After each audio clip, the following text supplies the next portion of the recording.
Well, hello everyone. It's Patricia Warby, Alchemy Therapies here, and another update. Today, I'm going to do a little bit more on pet loss and animal communication because this is something that has come up for me very unexpectedly since the loss of Sidney, my furry friend, my senior cat of 15 and a half years, who left us rather suddenly in July this year.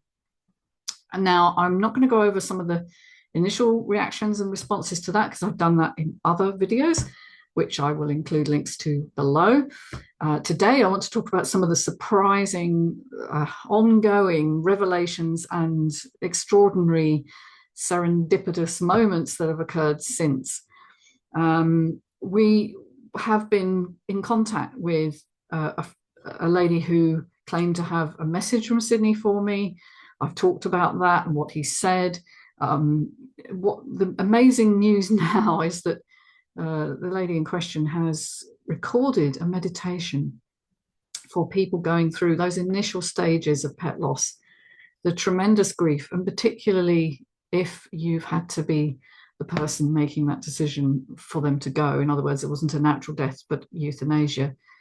There is a lot of guilt and grief that occurs for many, many people in that time. And so we both felt that there was a need for something to help people connect with the animal's spirit after they've gone. Now, for many of you on my channel who are used to me talking about scientific things and the neurochemistry of different behavioral states and some of the nutrition and biochemistry of things, it might sound a bit strange for me to be talking about a departed soul.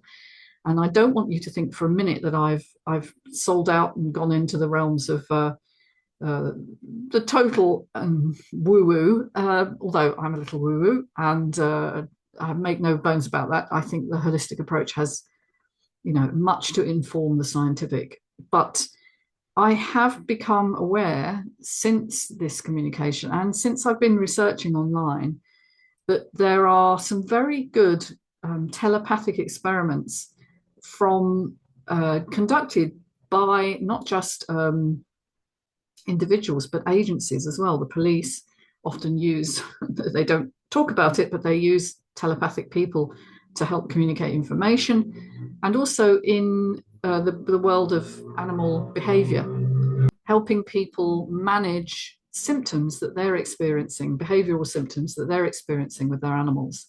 And 9 times out of 10, that's something that they're not picking up the right information from the animal, and they're responding in ways that don't help.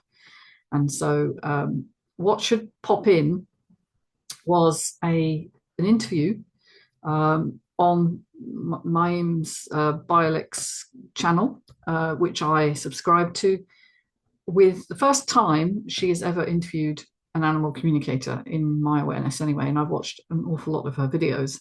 She, like me, straddles the science spiritual divide, if you like. She's interested in near-death experience, which I am, in trauma, in emotional healing, all similar things.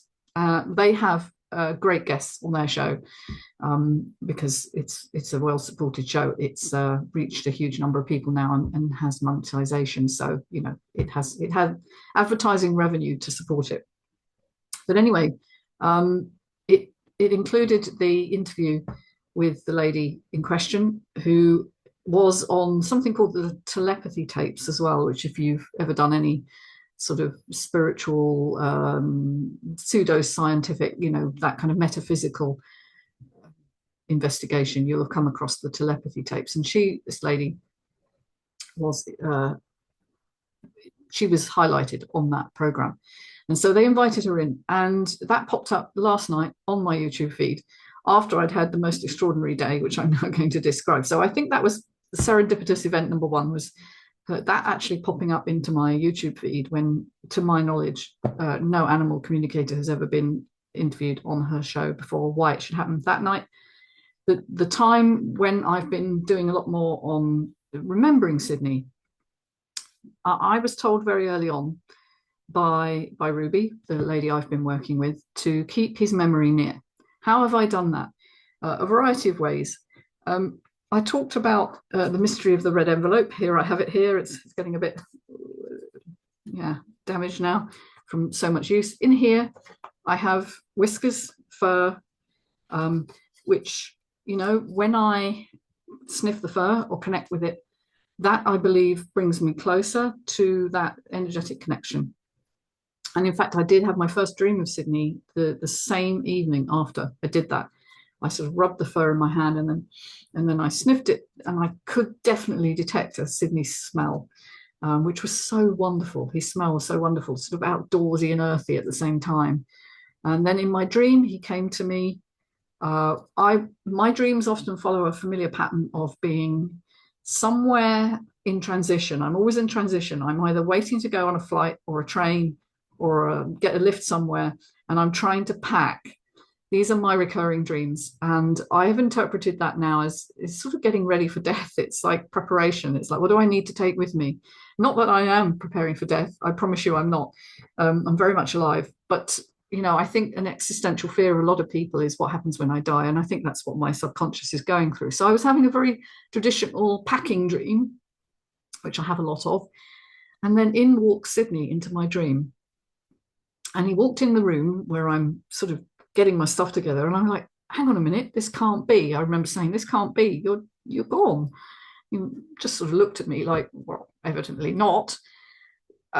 Just sort of wandered around in between my legs, round and around a bit, sort of nuzzled a few things, and then walked out again. And I'm like, oh, do I need to go and find him, or should I carry on packing? And then I woke up, of course. But it was quite a nice dream. It was being visited by him, of course, which I haven't had. That's the only dream I've had of him over 7 weeks now. But it felt like a visitation. It definitely did. So what else have I done to keep him near? Well, I finally have the tin to show you. This is where we keep his ashes, because the official canister, I'm going to show you this, was this or this. To me, although, you know, I can see why they've done it. It's got a little inscription, Sidney, written on it. But it's like a coffin, and I can't look at that and feel happy and joyful.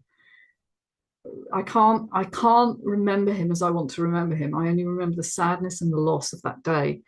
And so I transferred the ashes into here, which is a fun, beautiful, it's a collectible item actually. It's Mr. Bojangle, Monty Bojangle's chocolate tin, you know, and it might sound irreverent to some of you, but you know, each to their own. This is more us. This is more me and Sidney. This is how we were. We were not solemn and serious. We were playful. We were just in the moment. And so that's where his ashes are now. I've also collected some fur, which I have in here, and a small amount of the ashes, and some whiskers. I've got his whiskers as well.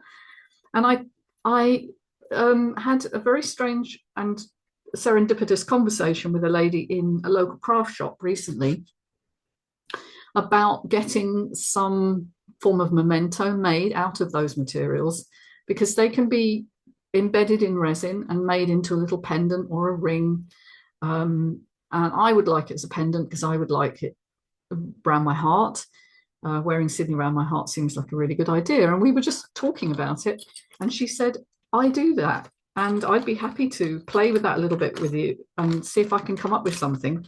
And she's given me a whole series of little, I guess they're pendant holders in different shapes. I rather like the moon, because the moon feels like something Sidney responds to still. Often I get the greatest communication when the moon is either new or full.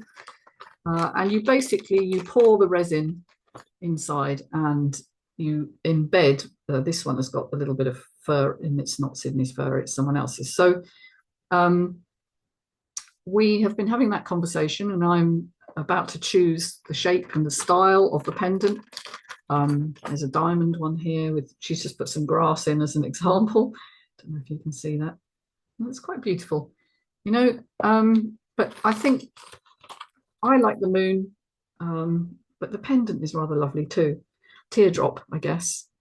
And so I'm going back to her at some point, maybe today, maybe during next week to kind of confirm details of that and get those made. And I think that's a wonderful way to remember your animal. And it kind of allows, it just really allows people to get out of grief. And this is one of the most important things, because if you want to learn how to communicate telepathically or in any other way, energetically, however you think of it, with your pet, you have to get out of that low resonance of grief and desperation and sadness, because they can't come through in that state. And in fact, when I'm working with people, I often say you've got to get out of despair, you've got to get out of hopelessness in order to heal. It's the same thing, because the energy vibration of the person, yourself or whoever you're working with, is really important as to what signals you pick up. And so, I think I have managed to get beyond the initial grief now. I think I'm very much in a state where I'm out of shock. I understand he's gone, but I feel his connection so thoroughly. I haven't had any messages. Well, maybe one yesterday. I did feel something like, I'm at peace. That's what came, or I can be calm now, or something like that. But just listening to people who do this for a living, the tools and techniques have to be developed. Just like anything, you don't have the innate, well, you have the potential innately, but to develop it, you need to practice it. So you need to experiment with remote viewing, for instance. One of the classic remote viewing experiments is to have a picture in an envelope, and one person unrelated to the experimental subject draws something or puts an image in an envelope. And the remote viewing person has to try and intuit what's in the envelope. These experiments were done in the 1970s quite extensively in the US for the military, as it happened, because they felt that remote viewing could be of use to working out missile sites and, working out what those pesky Russians were doing at the time of the Cold War. So it basically was a way of engaging people who had this innate ability. But now we seem to have kind of drawn a line under that and said, well, that can't be, it doesn't make sense. We can't explain it, therefore it doesn't exist. And we no longer really consider that proper science. We think of it as pseudoscience or just, people making things up for the sake of it. But, my experience has shown from Ruby's reading of Sidney, what she told me was so extraordinary and so accurate that there's no way she could have known half the things she was saying, apart from the red envelope, which was one feature of it, but also his images, the one he didn't like, which was the first image. I spoke about that in a video, that he didn't like what I'd put on his memory wall, because the first image was him on his last day. And he just said, please change that image because that has too much illness energy around it. Ruby didn't know that. There's no way she could have known that. I hadn't at that point released any information about this because it was still so raw. And it was literally the first day or day after I'd lost him. So there is something in this, whether you call it consciousness, universal consciousness, or some people think of it as they're in heaven and they can communicate to us from there. My view is it's an energy resonance, and that's what we're tuning into. So we've had a lot of extraordinary experiences recently, and I just think there is some momentum building now for both Ruby in her role now as an ongoing animal communicator, and me using maybe more intuition in my work with people. Maybe I'll start to communicate with Sidney on a regular basis. I don't know, that hasn't happened yet, but then I haven't really begun to learn this. I've listened to the meditations. I'm absolutely intrigued by it because it does seem to prove that there's energy beyond the physical body. Now, while I'm talking about that, I just want to highlight another thing that I'm really interested in, which is these super patches, the joy. There's also, there's all sorts of different patches for different things. I've got them all here. There are a number of ones that work on balance, on pain, sleeplessness, energy. There's all sorts of different patterns. And I have talked about that a little in another video, but this seems to me a similar thing in that basically what you're doing is you're using a technology which stimulates receptors on the skin to translate a new energetic signature to the brain. And so whilst that may be not very well supported in mainstream medicine, this haptic technology, or VTT, what they call vibrotactile technology, which is a version of haptics, is actually very well researched. And this weekend, in fact, there's going to be a big meeting in London for people who are interested. And whilst I can't go because unfortunately I work on a Saturday, I'm here recording this. In fact, I think it's something worth exploring. And I would just like to say to people, keep an open mind, keep an open heart, and do not necessarily dismiss things that you can't initially explain. Certainly, my experience with Sidney, oh, by the way, he's here in the drawing, which a friend of mine just did as well. So beautiful, that drawing. Captures his essence, I think, even more than the photo did that it was based on. But Sidney has taught me something very important, which is, you know, keep open, keep hopeful, keep in mind the outcome you want rather than the one you expect. Because it seems like when you open your heart to possibility, all sorts of interesting and strange things start happening. And so that's my message for today, really, is just to be open. And I hope that resonates with you.